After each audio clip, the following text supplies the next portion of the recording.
जूई लियानचेन के पूरे शरीर पर दरारें थीं। ऐसा एक भी क्षेत्र नहीं था जो बुरी तरह घायल न हुआ हो। विडंबना यह है कि स्वर्गीय कानून क्लेश बिजली जो उसके शरीर और ताकत को जकड़ रही थी, यही एकमात्र कारण था कि वह अभी भी जीवित था। अन्यथा वो कई हिट पहले ही मर गया होता। सबसे बुरी बात यह थी कि बिजली गिरने से वह बेहोश नहीं हुआ। उसकी आंखें एकाग्र नहीं थीं और उसका हृदय और आत्मा भी मर गया होता। वह किसी भी तरह की आवाज नहीं निकाल सका।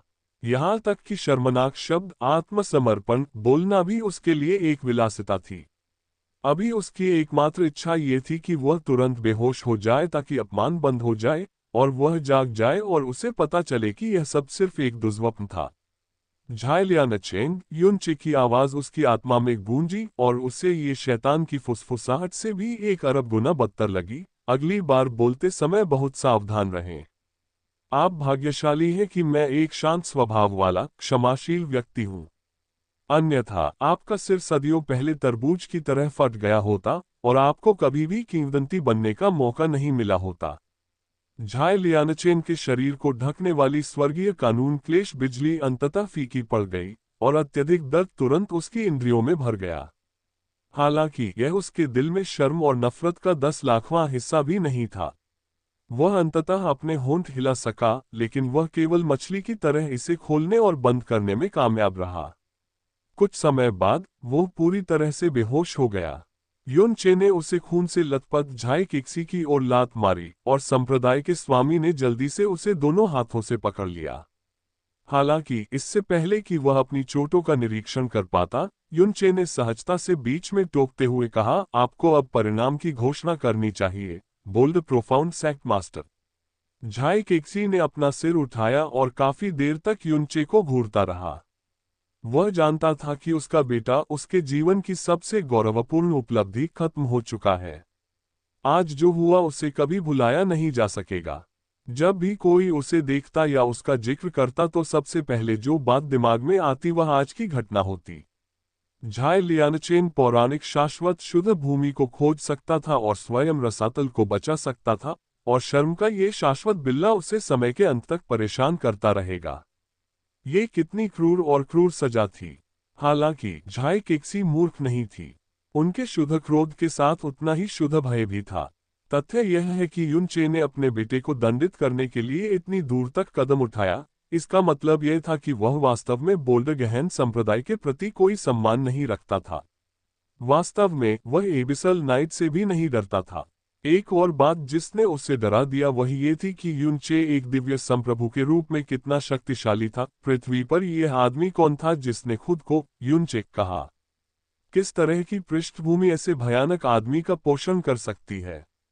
ये वह क्षण था जब फायरी सैंड संप्रदाय के लिए कियान होंग आगे आए। बोल्डर प्रोफाउंड संप्रदाय मास्टर अभी व्यस्त हैं।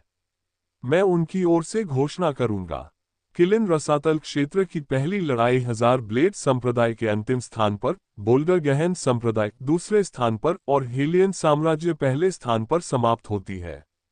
ये परिणाम ही वह सब था जो हेलियन साम्राज्य को किलिन रसातल क्षेत्र में मजबूती से ले जाने के लिए आवश्यक था। फिर भी एक भी हेलियन खुशी से जयकार नहीं कर रहा था। वे या तो स्तब्ध थे, चकित थे, या एक असंभव सपने में फंस गए थे। ये कहना अतिशयोक्ति नहीं होगी कि हर कोई युनचे को एक नई नजर से देख रहा था। उनके दिल अब भी धड़क रहे थे। जहां तक युनचे का सवाल है, शुरू से ही उनके हाव भाव में कोई खास बदलाव नहीं आया था। ऐसा लग रहा था मानो उनके विरोधी बोल्ड प्रोफाउंड संप्रदाय और थाउजेंड ब्लेड संप्रदाय के सबसे मजबूत शिष्य नहीं थे, बल्कि सड़क पर बेतरतीब टिड्डे थे। जिमेन बोयुन ने कुछ नहीं कहा था। उसके पास सचमुच कहने को कुछ नहीं था। इस समय उनका अधिकतर ध्यान युनचे पर था। उसकी आंखें शांत और संयमित दिख रही थीं, लेकिन अगर वह वास्तव में उतना ही अप्रभावित था जितना वह लग रहा था, तो उसकी नजर युनचे पर क्यों टिकी हुई थी? युनचे ने शांत भाव से मुड़कर मो कैंडेन के कंधे पर थपथपाया। ऐसा प्रतीत होता है कि हम दोनों ही बोल्डर प्रोफाउंड संप्रदाय और थाउजेंड ब्लेड संप्रदाय को खत्म करने के लिए पर्याप्त मजबूत हैं। मो कैंगइंग ने उसे शून्य दृष्टि से देखा। उसका गला हिल रहा था, लेकिन वह एक शब्द भी नहीं बोल पा रहा था, चाहे उसने कितनी भी कोशिश की हो। युद्ध के मैदान से निकलकर हेलियन समूह में वापस आने के बाद हेलियन लिनजू तुरंत उसके पास दौड़ा और खुशी के आंसुओं के साथ चिल्लाया, युवा मास्टर युनचे, मैंने अपना मिशन पूरा कर लिया है, महामहिम। युनचे ने मुस्कुराते हुए उत्तर दिया, ऐसा प्रतीत होता है कि हेलियन साम्राज्य को इस वर्ष के किलिन देव क्षेत्र के लिए और अधिक उम्मीदवारों को तैयार करना होगा। हेलियन लिनजू ने जोर से सिर हिलाया। अभी वह युनचे को ऐसे घूर रही थी जैसे वह कोई भगवान हो। युनचे, कुजियान ने स्पष्ट प्रशंसा के साथ पूछा, पृथ्वी पर कौन आप है? युनचे ने अपना सिर हिलाया। मैं तो बस एक आदमी हूं जिसने अस्थायी रूप से अपना अतीत खो दिया है। कुजियान हंसा, लेकिन उसने संकेत समझ लिया। यही वह क्षण था जब युनचे ने हेलियन लिंगलांग और उसके साथियों पर एक नजर डाली। वह डराने की कोशिश नहीं कर रहा था, लेकिन हेलियन लिंजू लड़खड़ाकर पीछे की ओर चला गया और लगभग अपने पैरों पर ठोकर खा गया। उसके शिष्य भी आतंक से ग्रस्त हो रहे थे। जिसके बारे में बोलते हुए युनचे ने समूह को ऐसे देखा जैसे वह चींटियों के एक समूह की जांच कर रहा हो। मुझे आश्चर्य है कि क्या आप लोग किलिन भगवान क्षेत्र में प्रवेश करने के लिए इतने बेशर्म होंगे। मैं उस पल का इंतजार कर रहा हूं। यदि यह युद्ध से पहले की बात होती तो युनचे के ताने ने उन्हें उग्र क्रोध में डाल दिया होता। लेकिन अब प्रत्येक व्यक्ति का सिर पिछले व्यक्ति से नीचे था। उनमें से एक ने भी उसकी नजरों से मिलने की हिम्मत नहीं की। इस व्यक्ति ने सचमुच बोल्ड प्रोफाउंड संप्रदाय के युवा संप्रदाय स्वामी को अपनी पिटाई की छड़ी के रूप में इस्तेमाल किया था। वे संभवतः उसके खिलाफ क्या कह सकते थे। दूसरी ओर ज़मीन क्यूई अपने दल के पीछे एक पत्ते की तरह हिल रहा था। उसके ठीक हो रहे हाथ विशेष रूप से इतनी जोर से कांप रहे थे कि यह आश्चर्य की बात थी कि उसकी हड्डियां अलग नहीं हुई थीं। उसका चेहरा उस दिन से भी अधिक पीला था जब युनचे ने उसे गंभीर रूप से घायल किया था और अपमानित किया था। क्या तुमने वह देखा? जिमेन बोरोग ने गंभीरता से कहा, आप भाग्यशाली थे कि उसने केवल एक हाथ लिया। जिमेन क्यूई ने जोर से गटक लिया। भाग्यशाली? उस दिन युनचे व्यावहारिक रूप से एक संत थे। वह इतना मजबूत है, भले ही वह सिर्फ एक दिव्य संप्रभु है और एक एबिसल नाइट भी उसे थोड़ा सा भी डरा नहीं सकता है। मैं शायद ही कल्पना कर सकता हूं कि वह किस तरह की पृष्ठभूमि से आता है। जिमेन बोरोग ने गहरी सांस ली। वास्तव में मुझे आश्चर्य नहीं होगा यदि वह किसी दिव्य रीजेंट का पुत्र हो। ये सुनकर जिमेन क्यूई की आंखें चौड़ी हो गईं और जिमेन बोरोग शायद ही एकमात्र व्यक्ति था जो इसी निष्कर्ष पर पहुंचा था। युनचे ने चिवुयाओ के जीवन के अनुभव से एक उदाहरण सीखा था। जो बात लोगों को भयभीत करती थी, वह कोई बहुत शक्तिशाली शत्रु नहीं था, बल्कि ऐसा शत्रु था जिसके बारे में वे कुछ भी नहीं जानते थे। अज्ञात से बड़ा कोई भय नहीं था। यह उदाहरण किसी भी क्षेत्र में लागू था। तीनों संप्रदाय क्यूलिन रसातल क्षेत्र के दिग्गज थे, लेकिन वे अच्छी तरह जानते थे कि वे वहां मौजूद असली दिग्गजों की तुलना में धूल के कण मात्र थे। वे लोग सचमुच उंगली के एक झटके से दसियों पीढ़ियों के खून, पसीने और आंसुओं को धूल में बदल सकते थे। युनचे बेहद मजबूत था और फिर भी वे युनचे के बारे में कुछ भी पता नहीं लगा सके। इससे उनमें उससे और अधिक भय उत्पन्न हो गया। अगर उन्हें पता होता कि युनचे रसातल में बिल्कुल भी नहीं है, तो उन्होंने बदला लेने के लिए अगले घंटे तक इंतजार भी नहीं किया होता। युनचे ने मो बेइचेन के खिलाफ लड़ाई में दक्षिणी सागर की हर अंतिम दिव्य उत्पत्ति का उपयोग कर लिया था। वह सचमुच चाहकर भी भगवान ऐश का उपयोग नहीं कर सकता था। भले ही उन्होंने स्वयं को सीमा तक धकेल दिया हो, फिर भी वे half step divine extinction realm के गहन अभ्यासी के सामने बमुश्किल ही टिक पाए। इस बात की शून्य संभावना थी कि वह तीनों संप्रदायों में से किसी एक के खिलाफ सीधे मुकाबला कर सकता था। लेकिन क्रूरता और डराने धमकाने की रणनीति के अपने अनियंत्रित प्रदर्शन के कारण उसने तीनों संप्रदायों को डराकर पूरी तरह से अपने अधीन कर लिया था। वे तब तक उसके शरीर का एक बाल भी छूने की हिम्मत नहीं करेंगे जब तक उन्हें ये पता न चल जाए कि वह वास्तव में कौन था। किलिन एबिस सम्मेलन की दूसरी लड़ाई फायरी सैंड संप्रदाय और किलिन उपासना गठबंधन के बीच हुई थी। फायरी सैंड संप्रदाय के शिष्यों ने सबसे पहले युद्ध के मैदान में कदम रखा। उन्होंने 6 निचले दिव्य गुरुओं और 4 दिव्य संप्रभुओं को मैदान में उतारा। उनके पास कोई बाहरी सुदृढ़ीकरण नहीं था। दूसरी ओर किलिन वर्शिप एलायंस की लाइनअप बहुत घटिया दिख रही थी। उन्होंने केवल 2 प्रथम स्तर के दिव्य मास्टर्स और 7 दिव्य संप्रभुओं को मैदान में उतारा। हालांकि फायरी सैंड संप्रदाय के संप्रदाय स्वामी ली कियानहोन का चेहरा बदसूरत था। तीनों संप्रदायों में हर कोई जानता था कि किलिन उपासना गठबंधन ने अपने लिए एक शक्तिशाली सहयोगी बना लिया है। हालांकि कोई भी ठीक से नहीं जानता था कि यह सुदृढ़ीकरण कौन था। वे तब तक प्रतीक्षा करते रहे जब तक कि एक भूरे सफेद रंग की आकृति धीरे धीरे आकाश से नीचे नहीं आ गई और 9 किलिन उपासना गठबंधन शिष्यों के पीछे खड़ी नहीं हो गई। वह व्यक्ति असाधारण रूप से चौड़ा दिख रहा था और उसने एक मोटा भूरा सफेद लबादा पहना हुआ था। उनका पूरा शरीर सचमुच सिर से पैर तक ढका हुआ था। उनके शरीर का आकार बताना लगभग असंभव था, उनकी पहचान तो दूर की बात थी।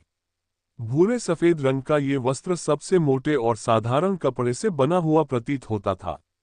न केवल वस्त्र पर शक्ति का कोई पैटर्न नहीं था, बल्कि यह वस्तुतः कपड़े का एक खाली टुकड़ा था जिस पर एक भी रेखा नहीं थी। इससे भी अधिक अजीब बात यह थी कि उनके सिर और गर्दन को ठीक उसी प्रकार के कपड़े से बनी एक टोपी के पीछे ढका गया था। उनकी त्वचा और यहाँ तक कि उनके बाल भी पूरी तरह से ढके हुए थे।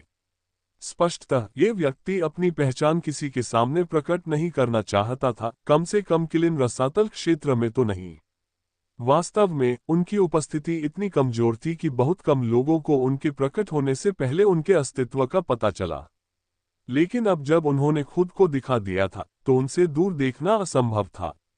अनगिनत लोग उस विचित्र गहन साधक को घूर रहे थे और खूब गपशप कर रहे थे। ये पहली बार था जब झाई केक्सी और वान लेई ने ग्रे वस्त्र पहने व्यक्ति को देखा, और आश्चर्यजनक रूप से उनके हाव भाव में भी समान परिवर्तन हुए थे। पहले तो भौहें सिकुड़ी, फिर हैरानी हुई और अंत में गहरा सदमा लगा। यहाँ तक कि हेलियन की तरफ के कुजियान ने भी एक सेकंड के लिए अपना संयम खो दिया था। अपने मालिक की आभा के खिसकने को महसूस करते हुए मो कैंगरिंग ने पूछा, क्या हुआ मालिक? कुजियान ने हल्के से सांस छोड़ते हुए कहा, वे 8वें स्तर के दिव्य गुरु हैं। क्या? मो कैंगरिंग सदमे और अविश्वास में बोल पड़े। 8वें स्तर का दिव्य गुरु जो 600 वर्ष से कम उम्र का था। क्या यह संभव भी था? किलिन रसातल क्षेत्र के इतिहास में 600 साल पुराने निशान के तहत अब तक देखी गई सबसे बड़ी प्रतिभा हेलियन साम्राज्य के 17वें सम्राट हेलियन कुनलुन थे। उन्होंने किलिन बोन स्पिरिट ऑर्किड नामक एक चमत्कारी पौधा प्राप्त किया था और 600 साल की उम्र में 6ठे स्तर के दिव्य मास्टर बनने में सक्षम थे। बाद में उन्होंने दिव्य मास्टर क्षेत्र को तोड़ दिया और आधे भगवान बन गए। उस युग का हेलियन साम्राज्य पूरी तरह से अडिग था। ये हेलियन राजवंश के लिए स्वर्ण युग था। किलिन बोन स्पिरिट ऑर्किड ने न केवल उसे कल्पना से परे शक्ति दी, बल्कि इसने उसके जीवनकाल को भी काफी बढ़ा दिया। इस तरह वह एक ऐसा व्यक्ति जिसे बहुत पहले ही मर जाना चाहिए था, उनके अंतिम संरक्षक के रूप में आज तक जीवित रहने में कामयाब रहा। अन्यथा breath sealing art novel next com के साथ भी यह असंभव होता। तीनों संप्रदाय हेलियन कुनलुन की उपस्थिति से अच्छी तरह परिचित थे। वह हेलियन साम्राज्य के संबंध में एकमात्र बाधा थी जिससे वे डरते थे। किलिन बोन स्पिरिट ऑर्किड की बात करें तो ये किलिन एबिस के प्रत्येक गहन अभ्यासी का स्वप्न खजाना था। बिना किसी अतिशयोक्ति के प्रत्येक गहन अभ्यासी जो बाद में किलिन देव क्षेत्र में प्रवेश करता था, वह हमेशा किलिन अस्थि आत्मा ऑर्किड को खोजने की आशा में उस स्थान की खोज करता था। दुर्भाग्यवश ऐसा लग रहा था कि किलिन बोन स्पिरिट ऑर्किड केवल एक बार ही दिखाई दिया था और किसी ने इसे दोबारा कभी नहीं देखा था। इसने अपने पीछे केवल एक रिकॉर्ड और एक किंवदंती छोड़ी जो हर किलिन एबिस के गहन अभ्यासी की इच्छाओं को हमेशा के लिए जगा देगी। फिर भी ये भूरे वस्त्रधारी व्यक्ति 8वें स्तर का दिव्य गुरु था। वे हेलियन कुनलुन से भी कहीं अधिक शक्तिशाली थे। वह व्यक्ति जिसने किलिन बोन स्पिरिट ऑर्किड की बदौलत किलिन रसातल क्षेत्र में एक किंवदंती की स्थापना की थी। उनके जैसा कोई व्यक्ति अवश्य ही किसी ऊंचे स्थान से आया होगा। आखिर किलिन उपासना गठबंधन उन्हें बाहरी सहायक के रूप में भर्ती करने में कैसे कामयाब हुआ? कुजियान बहुत लंबे समय तक चुप रहा। जिस बात ने उसे सचमुच आश्चर्यचकित किया वह ये थी कि जब तक 8वें स्तर के दिव्य गुरु प्रकट नहीं हुए तब तक उसने उन पर ध्यान ही नहीं दिया। युन चे की नजर कुछ देर के लिए भूरे वस्त्र पहने व्यक्ति पर भी रुकी थी। उसकी भौहें थोड़ी सिकुड़ गई थीं। यदि यह व्यक्ति अपनी पहचान उजागर करने से इतना डरता था कि वह खुद को एक बंडल में लपेट लेगा, तो वे किलिन एबिस क्षेत्र में क्यों आए और किलिन एबिस सम्मेलन में भाग क्यों लिया, जो एक अत्यंत सार्वजनिक लड़ाई थी? क्या ऐसा इसलिए था क्योंकि उन पर ज़िमिन बोयुन का एहसान था? क्या इसलिए वे किलिन उपासना गठबंधन के लिए लड़ रहे थे? नहीं, ऐसा नहीं हो सकता। ऐसा लग रहा था जैसे वे यहाँ के अलावा कहीं और रहना चाहते थे। तब इसका केवल एक ही स्पष्टीकरण हो सकता था। ये व्यक्ति भी उसकी तरह किलिन देव क्षेत्र में प्रवेश करना चाहता था। उसके पास किलिन देव क्षेत्र में प्रवेश करने के अपने कारण थे, लेकिन इस व्यक्ति के बारे में क्या?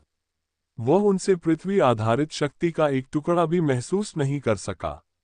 रुको, क्या वह एक महिला है? अथाह धूल से मुक्त होकर उसकी नजर भूरे सफेद कपड़े में घुस गई और उसने देखा काले निशानों की एक जोड़ी। वे महिला के चेहरे पर क्रॉस की तरह अंकित थे। क्या यही असली कारण है कि वह खुद को ढक रही है, उसके जख्मों को छुपाने के लिए? ज़िमेन बोयुन उसके प्रवेश से आश्चर्यचकित नहीं दिखे। ज़िमेन बोरोग भी आत्मविश्वास से मुस्कुरा रहे थे। सदमे से उबरने के बाद ली कियानहोन का चेहरा बदसूरत हो गया। वह जानता था कि किलिन उपासना गठबंधन के पास एक शक्तिशाली सहायक है, लेकिन उसने कभी नहीं सोचा था कि यह 8वें स्तर का दिव्य गुरु होगा। हेलियन साम्राज्य ने सभी उम्मीदों को खारिज कर दिया था और बोल्ड प्रोफाउंड संप्रदाय और थाउजेंड ब्लेड संप्रदाय को भी नष्ट कर दिया था। सबसे खराब स्थिति में वे लीडरबोर्ड पर दूसरे स्थान पर होंगे। तीनों संप्रदायों में से फायरी सैंड संप्रदाय सबसे कमजोर था। यदि वे यहाँ किलिन उपासना गठबंधन से हार गए, तब जो व्यक्ति किलिन देव क्षेत्र में प्रवेश करने का अधिकार खो देगा, वह नहीं बल्कि उसका उग्र रेत संप्रदाय होगा। फायरी सैंड संप्रदाय के युवा संप्रदाय गुरु ली जोयांग लड़ाई की भावना से जल रहे थे, जब अचानक किसी कारण से उन्हें घुटन महसूस हुई। माहौल भी बहुत अजीब हो गया था। जब वह पीछे मुड़ा तो उसने देखा कि उसके पिता के चेहरे पर राख जैसा भाव था। ली जोयांग की जिज्ञासा भरी निगाहों को भांपते हुए ली कियानहोन ने एक गहरी आह भरी और कहा, वह सहायक, वे 8वें स्तर के दिव्य गुरु हैं। क्या? ली जोयांग ने अविश्वास में कहा। आत्मसमर्पण करो, ली कियानहोन ने शक्तिहीन स्वर में कहा। वह भूरे वस्त्र वाला व्यक्ति आप सभी को स्वयं कुचल सकता है। इस बात की कोई संभावना नहीं है कि आप इसे पलट सकें। इस तरह का मैच फेंकना शर्मनाक हो सकता है, लेकिन यहाँ महत्वपूर्ण बात यह है कि अगले मैच के लिए अपनी ताकत बनाए रखें। बोल्ड प्रोफाउंड संप्रदाय और थाउजेंड ब्लेड संप्रदाय यूनचे की बदौलत बिखर गए हैं, इसलिए अभी भी एक मौका है कि हम चीजों को बदलने में सक्षम हो सकते हैं। ली जोयांग ने अपने दांत पीस लिए। 4 शब्दों 8वें स्तर के दिव्य गुरु से उनकी लड़ाकू भावना पूरी तरह से बुझ गई। हालांकि उन्होंने तुरंत आत्मसमर्पण नहीं किया। इसके बजाय उसने भूरे वस्त्र पहने व्यक्ति की ओर इशारा किया और गंभीरता से पूछा, तुम युद्ध के मैदान में क्यों छिपे हो, दोस्त? आपके पास अपनी उपस्थिति छिपाने का एक कारण हो सकता है, लेकिन कम से कम अपना परिचय दे ताकि हम जान सके कि आपको कैसे संबोधित करना है। कुछ देर तक भूरे वस्त्र पहने व्यक्ति ने कुछ नहीं कहा। जब सभी ने सोचा कि वे युवा संप्रदाय के स्वामी को नजरअंदाज कर देंगे, तो उन्होंने नहीं, उसने जवाब दिया, मैं लोंग जियांग, एक ची ड्रैगन हूं। उसकी आवाज उदासीन और कर्कश थी, लेकिन फिर भी यह इतनी स्ट्रैंग थी कि यह बता सके कि वह एक महिला थी। शब्द ड्रैगन ने सभी को स्तब्ध कर दिया। ली कियानहोंग ने शर्माते हुए ज़िमेन बोरोग की ओर देखा। प्रभावशाली एलायंस मास्टर शी, सोचिए कि आप एक ची ड्रैगन को हमारे तुच्छ सम्मेलन में भाग लेने के लिए राजी करने में कामयाब रहे। ज़िमेन बोरोग मुस्कुराया लेकिन कोई जवाब नहीं दिया। युद्ध के मैदान में ली जोयांग और अन्य सभी फायरी सैंड संप्रदाय के शिष्य मौत की तरह पीले दिख रहे थे। 8वें स्तर का दिव्य गुरु जो एक ची ड्रैगन था, ये शब्द अकेले ही उनके फेफड़ों की सारी हवा को कुचलने के लिए पर्याप्त थे, उनकी लड़ाकू भावना को तो और भी कम। एक ड्रैगन, इसमें कोई आश्चर्य नहीं कि किलिन उपासना गठबंधन इतना आश्वस्त है, ली जोयांग ने दांत पीसते हुए कहा। शब्दों में बयां नहीं किया जा सकता कि वह कितना निराश महसूस कर रहा था। अपने पिता की तरह वह भी अच्छी तरह जानते थे कि यदि वे किलिन उपासना गठबंधन से हार गए तो फायरी सैंड संप्रदाय किलिन ईश्वर क्षेत्र में प्रवेश करने का अपना अधिकार खो देगा। ये पूरी तरह से अस्वीकार्य परिणाम था, लेकिन वे इसके खिलाफ क्या कह सकते थे जब वे ही थे जो पूरे दिल से सहमत थे कि किलिन एबिस सम्मेलन का निर्णय अयोग्य को हटाकर किया जाना चाहिए। लेकिन ली जुओयांग अंततः अपनी हताशा को रोक नहीं सका। किलिन देव क्षेत्र अथाह सम्राट की ओर से एक उपहार है जहां केवल योग्य लोग ही प्रवेश कर सकते हैं। क्या आप सचमुच दावा कर सकते हैं कि आप योग्य हैं जब आप अपनी लड़ाई जीतने के लिए बाहरी मदद पर निर्भर हैं? किलिन उपासना गठबंधन के उत्तराधिकारी जिमिन होंग इस पर मुस्कुराए। यदि फिएरी सैंड संप्रदाय सोचता है कि किलिन गॉड सम्मेलन से बाहरी मदद की अनुमति नहीं दी जानी चाहिए, तो आप इसे अगली बैठक के दौरान एक नए नियम के रूप में ला सकते हैं। लेकिन सम्मेलन के ठीक बीच में, क्या आपको नहीं लगता कि अब बहुत देर हो चुकी है, यंग मास्टर लाई? यह शायद ही हमारी गलती है कि आप अपनी लड़ाई लड़ने के लिए किसी मजबूत व्यक्ति को काम पर नहीं रख सके। ली जुओयांग का मुंह फड़क उठा, लेकिन वह जवाब में कुछ नहीं कह सका। क्या हमें क्या करना चाहिए, युवा गुरु? फायरी सैंड संप्रदाय के प्रत्येक शिष्य निर्देश के लिए ली जुओयांग की ओर देखते थे। ली कियानहोंग से आंखें मिलाने और एक बार फिर उसके इरादे की पुष्टि करने के बाद युवा गुरु ने एक गहरी निराश सांस छोड़ी और यथासंभव शांति से घोषणा की, किलिन उपासना गठबंधन का सुदृढ़ीकरण एक ड्रैगन और 8वें स्तर का दिव्य गुरु है। हमें विश्वास नहीं है कि हम इसके खिलाफ लड़ने में सक्षम हैं। हम सबका समय बर्बाद नहीं करेंगे और इस लड़ाई को आत्मसमर्पण नहीं करेंगे। युवा गुरु ने आत्मसमर्पण की घोषणा करते समय सुदृढ़ीकरण शब्द पर जोर दिया। 4 शब्दों 8वें स्तर के दिव्य गुरु ने भी किलिन गॉड डोमेन को एक बार फिर लंबे हंगामे में डाल दिया। हे एक बुद्धिमानी भरा निर्णय, यंग मास्टर लाई, जिमिन होंग ने हंसते हुए कहा। शुरू से लेकर अंत तक युवा गुरु ने गहन ऊर्जा का कोई संकेत नहीं छोड़ा था। ऐसा इसलिए था क्योंकि उन्हें यकीन था कि लांग जियांग की उपस्थिति बोल्ड प्रोफाउंड संप्रदाय को भी तत्काल आत्मसमर्पण के लिए मजबूर कर देगी। फायरी सैंड संप्रदाय को तो बिल्कुल भी नहीं। उग्र रेत संप्रदाय ने लड़ाई आत्मसमर्पण कर दी है। विजेता है किलिन उपासना गठबंधन। बिना प्रयास किए ही हार मान लेना आमतौर पर शर्मनाक कृत्य माना जाता था, लेकिन किसी ने भी फायरी सैंड संप्रदाय की आलोचना नहीं की या यह नहीं सोचा कि वे शर्मनाक कार्य कर रहे हैं। ये सब इसलिए था क्योंकि किलिन उपासना गठबंधन को 8वें स्तर के दिव्य मास्टर ची ड्रैगन का समर्थन प्राप्त था। किलिन ईश्वर सम्मेलन के इतिहास में ऐसे कई बाहरी सहायक थे जिन्होंने राज्य को आश्चर्यचकित कर दिया था। उनमें से काफी संख्या में खिलाड़ियों ने अकेले ही अपनी टीम के लिए सम्मेलन जीत लिया था। हालांकि बाहरी मदद से सम्मेलन के परिणाम का सटीक अनुमान लगाना लगभग असंभव हो गया, लेकिन इससे मिश्रण में काफी मसाला और स्वाद भी जुड़ गया। ऐतिहासिक रूप से किसी का सहायक कभी इतना भारी नहीं रहा था। ये भी मामला था कि इस वर्ष के किलिन ईश्वर सम्मेलन का अंतिम परिणाम उन्मूलन था। इसमें कोई आश्चर्य की बात नहीं थी कि फायरी सैंड संप्रदाय इतना निराश था, लेकिन जैसा कि जिमिन होंग ने कहा, उनकी शिकायत बहुत देर से आई थी। ड्रैगन कु जियान ने आह भरी। ड्रैगन दुनिया के आखिरी जीवित जानवर है और ऐसा कहा जाता है कि उन्होंने बहुत समय पहले बाहरी दुनिया के साथ संपर्क कम कर दिया था। आखिर किलिन उपासना गठबंधन ने इतने शक्तिशाली ची ड्रैगन को उनकी मदद करने के लिए राजी करने के लिए क्या दिया? कु जियान की शंकाएं सभी को समान लगीं। हालांकि उन सभी की तुलना में युनचे विशेष रूप से हैरान थे। ड्रैगन इस दुनिया में बचे हुए आखिरी जानवर हैं। तभी युनचे को एक ऐसी विचित्रता का एहसास हुआ जिस पर उसने पहले कभी ध्यान नहीं दिया था। ईश्वरीय क्षेत्र पर कब्जा करने से पहले इस पर हमेशा पश्चिमी दिव्य क्षेत्र का प्रभुत्व रहा था। ड्रैगन गॉड क्षेत्र का प्रभुत्व इतना पूर्ण था कि उन्होंने 10 लाख से अधिक वर्षों तक सर्वोच्च शासन किया था।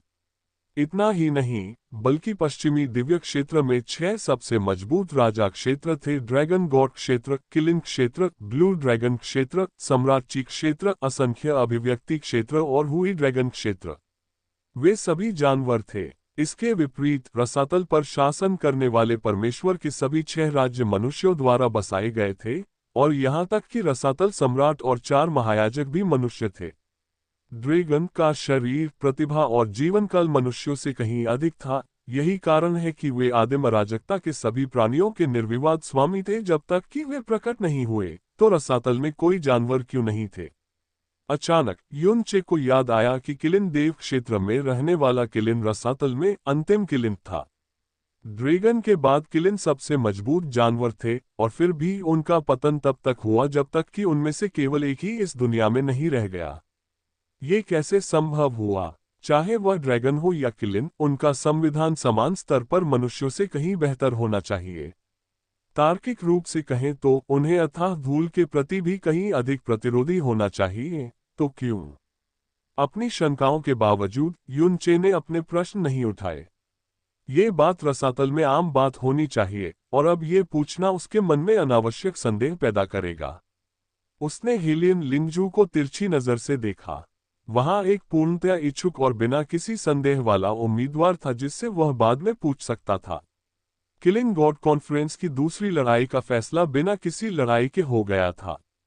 तीसरा, चौथा और पांचवां स्थान तय करने के लिए bold profound sect, thousand blade sect और फायरी सैंड सेक्ट के बीच तीसरी लड़ाई लड़ी जाएगी। नियमों के अनुसार अंतिम स्थान पर रहने वाला संप्रदाय किलिन देव क्षेत्र में प्रवेश करने का अधिकार खो देगा। फायरी सैंड संप्रदाय में सभी लोग उदास और पराजित दिख रहे थे, लेकिन बोल्डर प्रोफाउंड संप्रदाय और थाउजेंड ब्लेड संप्रदाय भी उतने अच्छे नहीं दिख रहे थे। कई युगों तक वे किलिन एबिस सम्मेलन के चैंपियन और प्रथम उपविजेता रहे थे, लेकिन अब वे केवल आधे उम्मीदवारों को ही प्रवेश दे सकते थे जिनके वे आदी थे। यह एक ऐसा परिणाम था जिसकी वे कभी आशा नहीं कर सकते थे, स्वीकार करना तो दूर की बात थी। अभी हिम्मत मत हारो, यांग एर, ली कियानहोंग ने धीमी आवाज में कहा, अभी भी एक मौका है कि हम इसे बदल सकते हैं। उन्होंने बोल्ड प्रोफाउंड सेक्ट और थाउजेंड ब्लेड सेक्ट की लाइनअप पर नजर डाली। युनचे ने अपने विरोधियों पर इतनी क्रूरता से हमला किया था कि 9000 ब्लेड संप्रदाय के दिव्य गुरुओं में से 5 अभी भी बेहोश थे और अन्य 4 बहुत बुरी तरह घायल हो गए थे। जहां तक आखिरी आदमी की बात है, वह अभी भी जमीन पर घुटनों के बल बैठा था, बिना हिले डुले। 1. जहां तक बोल्ड प्रोफाउंड सेक्ट का सवाल है, उनके सबसे मजबूत प्रतिद्वंद्वी झाई लियानचेन गंभीर रूप से घायल हो गए हैं और अभी कोमा में हैं। अगर वह जाग भी गया तो 100% संभावना थी कि वह बेहोशी का नाटक करना जारी रखेगा।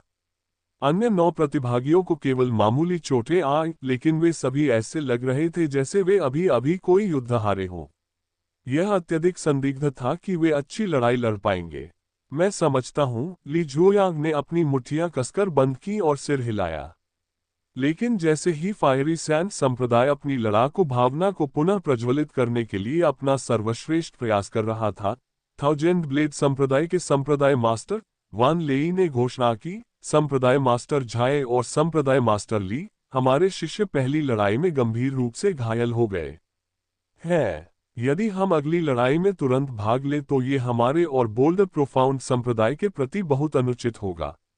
इसलिए मैं सुझाव देना चाहूंगा कि हम इसे कम से कम 48 घंटे के लिए स्थगित कर दें। बेशक ली कियानहोंग इसे स्वीकार नहीं करने वाले थे।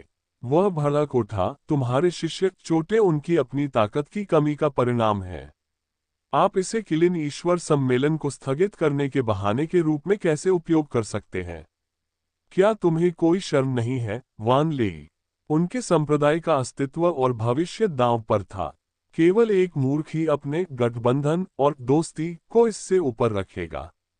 शांत रहो, संप्रदाय मास्टर ली, झाई केक्सी ने शांति से उत्तर दिया। संप्रदाय मास्टर वाई का अनुरोध मेरी राय में पूरी तरह से उचित है, लेकिन मेरी राय अब कोई मायने नहीं रखती, है ना? ये सर नाइट पर निर्भर है कि वे निर्णय ले कि युद्ध स्थगित किया जाना चाहिए या नहीं। ली कियानहोंग ने जो भी जवाब तैयार किया था वह तुरंत उसके गले में मर गया। जिमेन बोहोव ने उदासीन स्वर में कहा, जो भी योग्य है वे किलिन ईश्वर क्षेत्र में प्रवेश कर सकते हैं।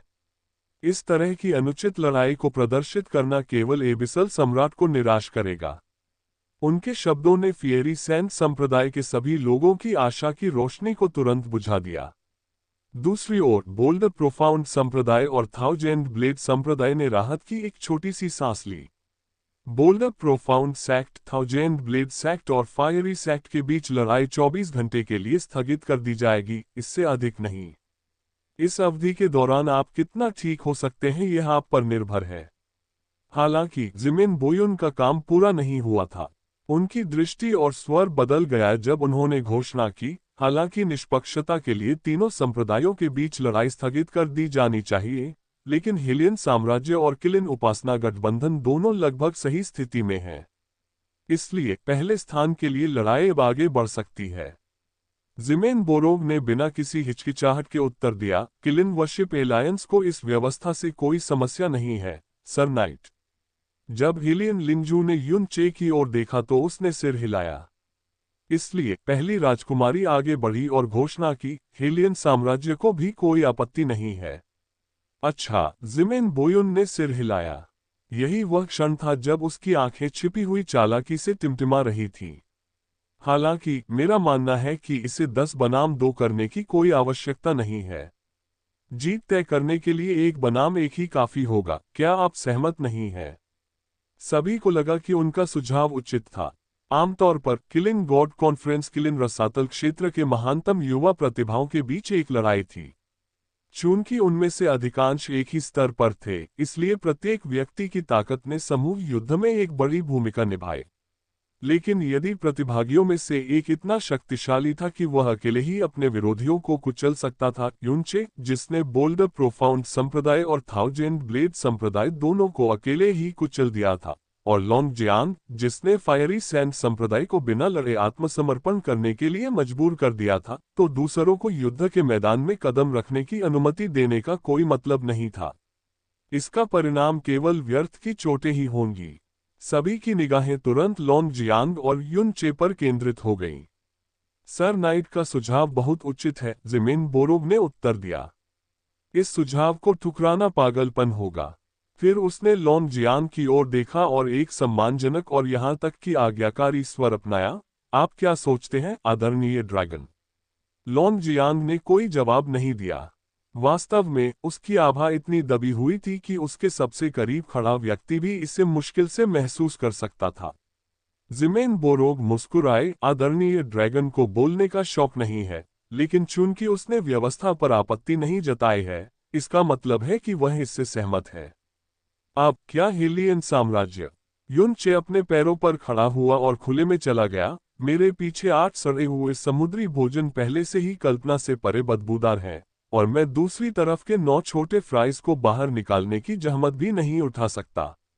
ये सबसे अच्छा है। एक वाक्य में उसने अपने सहयोगियों और दुश्मनों दोनों का अपमान किया था। हेलियन शिष्य इतने शर्मिंदा थे कि उन्होंने युन चे को देखने की हिम्मत भी नहीं की। किलिन उपासना गठबंधन के शिष्य क्रोधित थे, लेकिन किसी ने भी कुछ कहने की हिम्मत नहीं की। युन चे धुंधला हो गया और युद्ध के मैदान में दिखाई दिया। फिर उसने लोंग जियांग को देखा और उसके युद्ध के मैदान में कदम रखने का इंतजार किया। हालांकि किसी कारण से लोंग जियांग अभी भी युद्ध के मैदान के बाहर खड़ा था। वह न तो हिल रही थी और न ही कुछ कह रही थी। एक लंबी चुप्पी के बाद जब ज़िमेन बोरोग एक बार फिर बोलने वाला था, लोंग जियांग ने आखिरकार अपना कदम उठाया। उसके भूरे सफेद वस्त्र लहरा रहे थे और एक घातक आभा उसे युद्ध के मैदान में ले जा रही थी। फिर उसने ऊपर देखा और युन चे की आंखों से मिली। मो कैंगयिन की भौहें फड़क उठीं। इससे पहले युन चे इस सम्मेलन से पूरी तरह बेपरवाह नजर आ रहे थे। यहां तक कि जब वह बोल्डर प्रोफाउंड संप्रदाय और थाउजेंड ब्लेड संप्रदाय को कुचल रहा था, तब भी ऐसा लग रहा था कि वह लड़ने के बजाय चींटियों के साथ खेल रहा था। ये पहली बार था जब उन्होंने पहल की। क्या वह किसी कारण से लोंग जियांग में रुचि रखता है? ज़िमेन बोयुन धीरे धीरे अपने पैरों पर खड़ा हो गया। उन्होंने निर्णय लिया कि यह युद्ध उनके एक महान एबिसल नाइट के लिए पर्दे उठाने के योग्य है। ये लड़ाई किलिन एबिस कॉन्फ्रेंस के चैंपियन और प्रथम उपविजेता का फैसला करेगी। यद्यपि यह एक द्वंद्व है, फिर भी नियम वही है। प्रतिभागियों, आप शुरू कर सकते हैं। ज़िमेन बोयुन की अभिव्यक्ति शांत थी, लेकिन उनकी आध्यात्मिक धारणा पूरी तरह से युनचे पर केंद्रित थी। लांग जियांग सिर्फ 8वें स्तर की दिव्य गुरु ही नहीं थी, वह अपने मानव समकक्ष से कहीं अधिक शक्तिशाली ची ड्रैगन भी थी। संयोगवश युन चे द्वारा बोल्डर प्रोफाउंड संप्रदाय और थाउजेंड ब्लेड संप्रदाय की पिटाई केवल कम से कम 8वें स्तर के दिव्य गुरु द्वारा ही की जा सकती थी। ये स्वाभाविक था कि निचले दिव्य गुरु उसे अपनी असली ताकत प्रकट करने के लिए मजबूर नहीं कर सके, लेकिन लोंग जियांग के बारे में क्या? वह ये जानने के लिए बेताब था कि युनचे वास्तव में कौन था। हे भगवान, ये बहुत रोमांचक है। इस बीच हुआ कैली अब अपने उत्साह और प्रत्याशा को दबा नहीं सकी। उसने सोचा था कि यह सम्मेलन उसे बोर कर देगा, लेकिन उसकी उम्मीदें बार बार धरी की धरी रह गईं। आंटी आंटी आंटी, आपको क्या लगता है कौन जीतेगा? वो ये पूछे बिना नहीं रह सकी, क्या होगा यदि एक शीर्ष दिव्य सम्राट वास्तव में 8वें स्तर के दिव्य मास्टर ची ड्रैगन को हरा दे? क्या आपको लगता है कि इससे पिताजी को भी आश्चर्य होगा? वह पिता को अविश्वास और धीमे सदमे और एहसास में उपहास करते हुए देखने के लिए मुश्किल से इंतजार कर सकती थी। हुआ किंगियन ने उत्तर दिया, वह न तो 8वें स्तर की दिव्य मास्टर है और न ही ची ड्रैगन है। लड़की की आंखें आश्चर्य से खिल उठीं। 10 कारफेस्ड ड्रैगन गर्ल, हुआ किंगियन ने कहा, मैंने उसके बारे में पहले भी सुना है। लड़की इतनी हैरान हुई कि उसका मुंह खुल गया। बहुत से लोग उसकी चाची के ध्यान के योग्य नहीं थे, इसलिए उसका ये कहना कि उसने पहले भी इस ची ड्रैगन के बारे में सुना था। युन चे ने पहला कदम उठाया। वह बिना किसी शोर शराबे के आगे बढ़ा और अपने चारों ओर लाल बिजली बिखेर ली। फिर उसने स्काई वुल्फ स्लैश को अपनी बाह से मार डाला। उसकी तलवार ने भेड़िए का रूप ले लिया और आत्मा को झकझोर देने वाली दहाड़ लगाई। लॉन्ग जियांग ने धीरे से अपना हाथ उठाया और एक विशाल सफेद पंजा बनाया जो कई फीट चौड़ा था। ये स्वर्गीय भेड़िए की आकृति से सीधे मिला। बूम! स्वर्गीय भेड़िए ने पंजा काट लिया और पंजा स्वर्गीय भेड़िए को चीर गया। बस एक सांस में दोनों ऊर्जाओं ने एक दूसरे को मार डाला और धूल में मिल गईं और पीछे केवल तबाही का एक फर्श छोड़ गईं। उसके बाद किसी भी लड़ाके ने लंबे समय तक कोई कदम नहीं उठाया।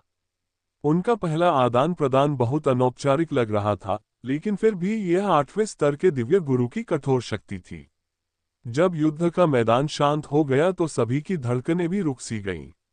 वे अपनी सांस भी रोके हुए थे और युद्ध के मैदान को बड़ी बड़ी आंखों से देख रहे थे।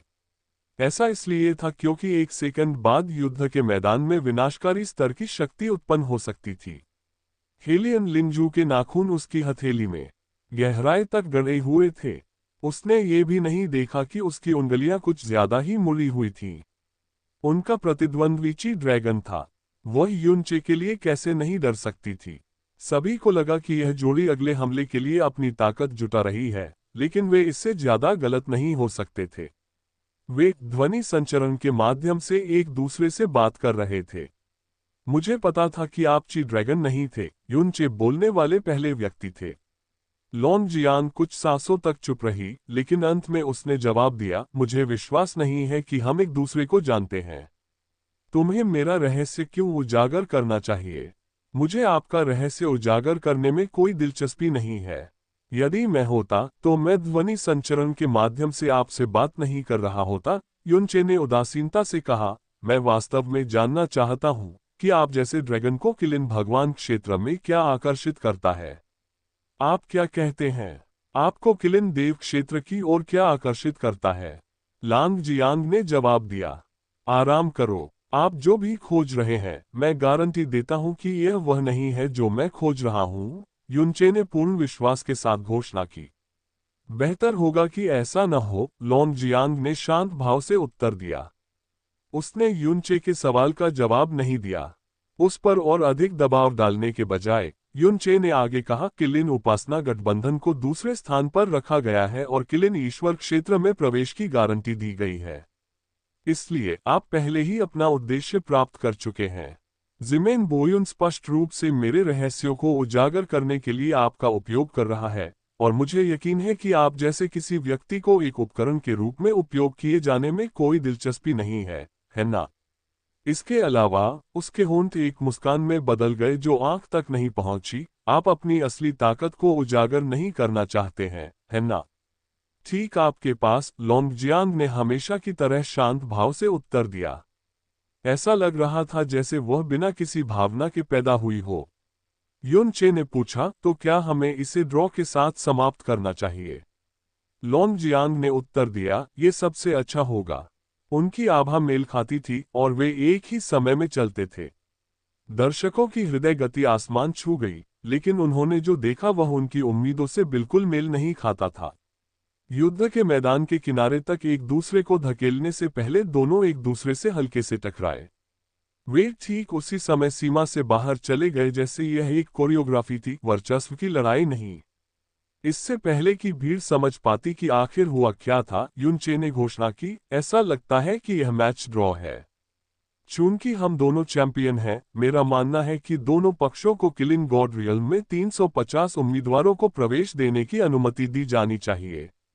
कृपया परिणाम की घोषणा करें, सर नाइट।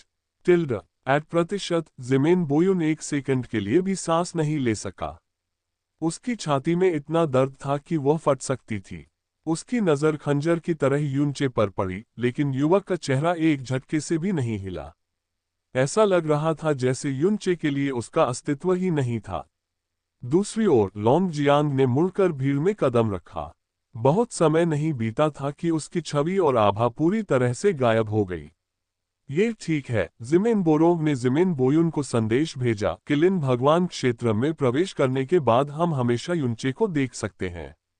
जिमेन बोयुन ने भौहें सिकोड़ी लेकिन शांत स्वर में घोषणा की, चूंकि यह लड़ाई बराबरी पर समाप्त हुई है, इसलिए रुको। Novel next com. इसी समय हवा में एक जोरदार चीख गूंजी।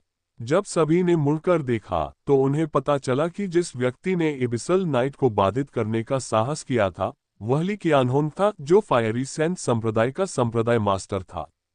जिमेन बोयुन की भौहें गहरी हो गईं जब उसने गहरी आवाज में पूछा, क्या आपके पास कहने के लिए कुछ है, संप्रदाय मास्टर? झूठ। झाई केक सी वान ली, जिमेन बोरोग और यहां तक कि फियरी सेंट संप्रदाय भी इससे पूरी तरह अचंभित रह गए। किसी को नहीं पता था कि वह क्या करने की कोशिश कर रहा था। ली कियानहोंग ने गहरी सांस ली और फिर गंभीरता से कहा, क्षमा करें, सर नाइट। मैंने आपको एक बहुत ही महत्वपूर्ण मामले के बारे में बीच में रोका है। फिर उसने युनचे की ओर देखा और कहा, हम युनचे के बारे में कुछ नहीं जानते और उसकी साधना कम से कम विचित्र है। मैं उसके बारे में बस इतना जानता हूं कि वह 1 महीने पहले अचानक किलिन एबिस क्षेत्र में प्रकट हुआ था और हेलियन साम्राज्य की पहली राजकुमारी उसे शाही परिवार में ले आई थी। बस इतना ही। मेरे पास यह मानने के अच्छे कारण हैं कि हेलियन साम्राज्य स्वयं उसके बारे में लगभग कुछ भी नहीं जानता है। हेलियन लिंजू की आंखें घूम गईं, लेकिन वह कुछ नहीं कह सकी। ये सच था कि वह युनचे के बारे में कुछ नहीं जानती थी, क्योंकि युनचे खुद अपने बारे में कुछ नहीं जानता था। वह भूलने की बीमारी से पीड़ित था। हेलियन लिंजू के हाव भाव में परिवर्तन ली कियानहोंग की नजरों से बच नहीं सका। जैसे जैसे वह आगे बढ़ता गया, उसकी मुस्कान और चौड़ी होती गई। उस स्थिति में मेरे पास यह मानने का अच्छा कारण है कि वह उसकी असली उम्र भी नहीं जानती। उद्धरण चिन्ह विस्मयादिबोधक चिन्ह विस्मयादिबोधक चिन्ह उद्धरण चिन्ह। हेलियन लिंजू को अचानक कुछ एहसास हुआ और वह मौत की तरह पीला पड़ गया। युन चे ने अपनी नाक रगड़ी। इसके अलावा अधिक आत्मविश्वास महसूस करते हुए ली कियानहोंग ने लॉन्ग जियांग की ओर देखा और अपनी आवाज उठाई, हर कोई जानता है कि एक ड्रैगन असाधारण रूप से शक्तिशाली है, लेकिन उनमें एक बड़ी खामी है और वह यह है कि उन्हें अपनी शक्ति में बढ़ने के लिए लंबे समय की आवश्यकता होती है। यदि किसी मनुष्य को दिव्य गुरु बनने के लिए कई सौ से हजारों वर्षों की आवश्यकता है, तो एक ड्रैगन को उससे कहीं अधिक समय की आवश्यकता होगी। किलिन रसातल क्षेत्र में कोई भी व्यक्ति 600 वर्षों में दिव्य मास्टर क्षेत्र के 8वें स्तर तक खेती करने में सक्षम नहीं रहा है। इस तरह की मानव प्रतिभाएं ईश्वर के राज्य में भी दुर्लभ होंगी। यह उल्लेख करने की आवश्यकता नहीं है कि यह लांग जियांग एक ची ड्रैगन है।